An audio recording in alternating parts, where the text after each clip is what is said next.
How you going? While filming this particular trip, I lost a lot of the footage that I shot on the Saturday afternoon. So Sunday morning, after camping on the banks of the Murray River, I was up nice and early, back into the national park to reshoot that footage that I lost. I hope you enjoy it. Cheers.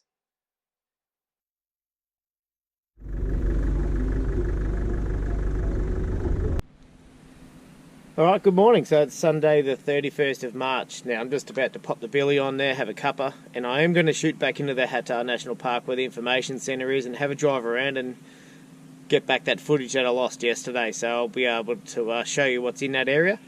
If you have a quick look at my last video, you might have noticed I didn't have these drawers in there then. I've now got tea, coffee and a few other odds and ends in there. Just makes it accessible a lot easier. But about to have that coffee now, and then I'll have something to eat and shoot over there and check it all out.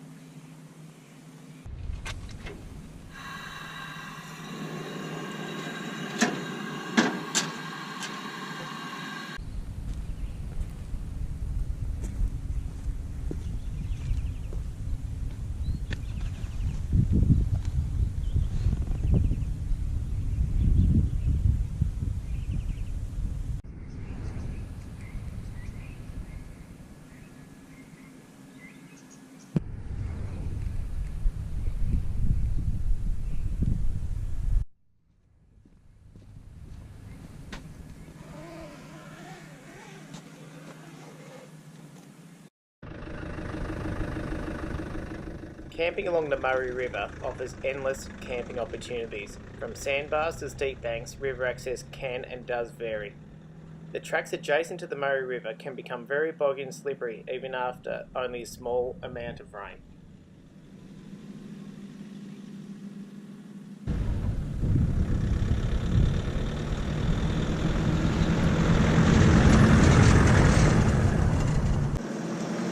There are no fees to enter the Hattah Kulkyne National Park. The roads are in great condition at the time of travel, but while travelling throughout the national park, do keep an eye out for wandering wildlife.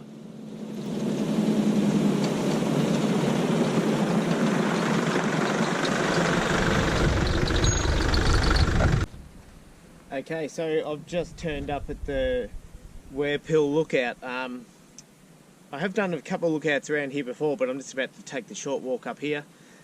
I'm guessing it's not that short, there's not too many big hills around here, but the road in just followed, it's called the old Calder Freeway. There's no worries, had a bit of rain overnight, so the dust from yesterday that I would have filmed for you, that I lost, is all settled now, but just grab the drink bottle, go for a wander up the hill, and I'll give you all a look what's up there. When taking the walk to the top of the Webb Hill Lookout, it's around a 600 metre walk from where I'd parked on the side of the old Calder Freeway. The walk is rather easy, taking your all-formed trail up to the lookout tower. Just do keep in mind though, in hot weather and summertime, that you are quite exposed and definitely worth carrying a drink with you. But once you get to the top, you are rewarded with spectacular views from the viewing platform.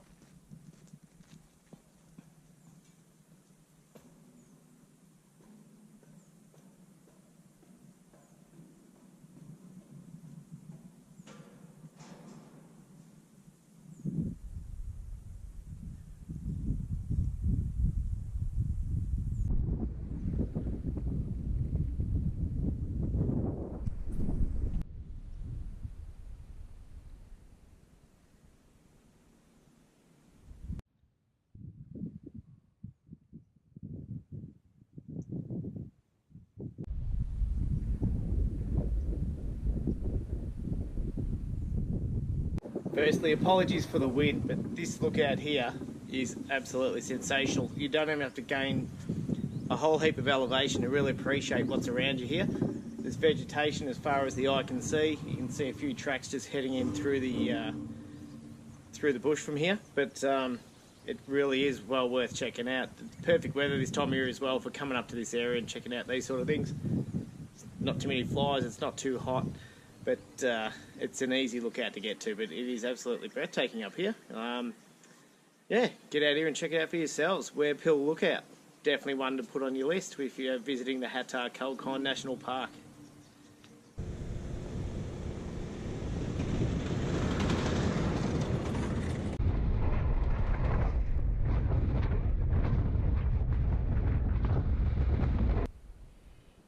is plenty of parking available when visiting the Visitor Information Centre, plenty of space for caravans and camper trailers. There is also a drop toilet just adjacent to the car park as well. Just only 500 metres from the Visitor Information Centre is Lake Hattah itself. There is camping available there, but you do have to book prior to setting up, which is available online.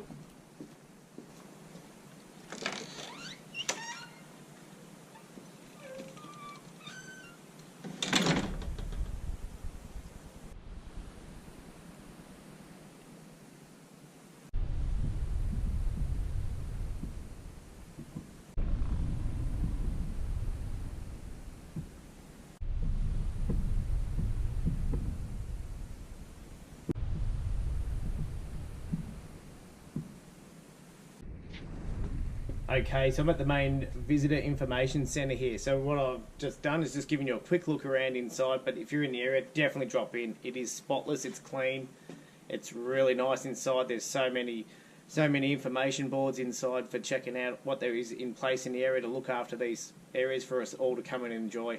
Now if you do camp just within the park here, there is a couple of paid campgrounds. One's only 500 metres from here. One's about 6 or 7 k's further up the road, which I'm going to pass through today, maybe have some lunch on the way through.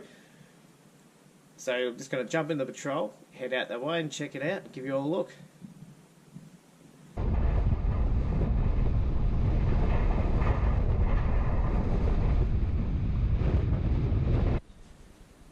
Alright, so don't be confused for thinking that I've just gone into the Simpson, but here we are, red sand dunes in Victoria. There's little deserts not too far away. There's a few of these around. This is only right on the edge of the road there. You can't drive them, up them or down them or anything like that, which is totally understandable. But anyway, just thought I'd give you a quick look at these on the way through to lunch. Okay, so I'm at Lake Mournpall campground now. Just over behind me there is some clean drop toilets. They do rubbish collection here as well, but if you bring rubbish in, take it out. I wouldn't be leaving it here. But this is one of the paid campsites, like I mentioned before, so around the $28 mark. You do have to pre-book, but you do get picnic tables here. There's fire rings. You must use those for your campfires. There's no firewood collection in the national park, so just keep that in mind if you're coming in. There is a lake just over that way, only probably about 100 metres from here. But I'm just going to keep pushing further north. I was going to have lunch here, but I'll just keep moving on. It's only midday now, so not sure where I'm going to head to, but we'll just follow the road out. Road in's been pretty good. Some nice little jump ups on the way through as well, which are pretty cool. And I'll see what else we can find.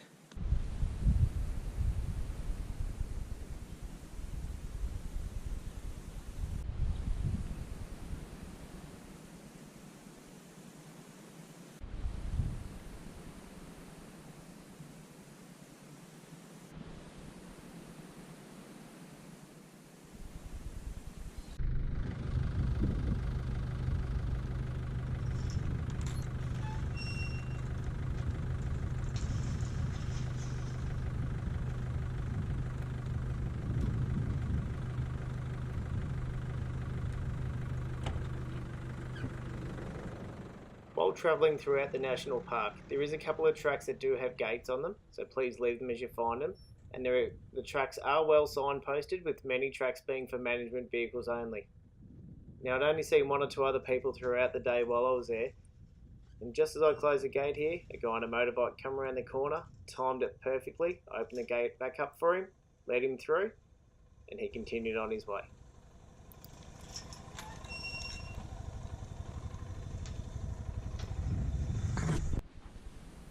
Alright, so I'm just going to wrap this trip up here, just coming out the other side of the Hattah Kulkyne National Park.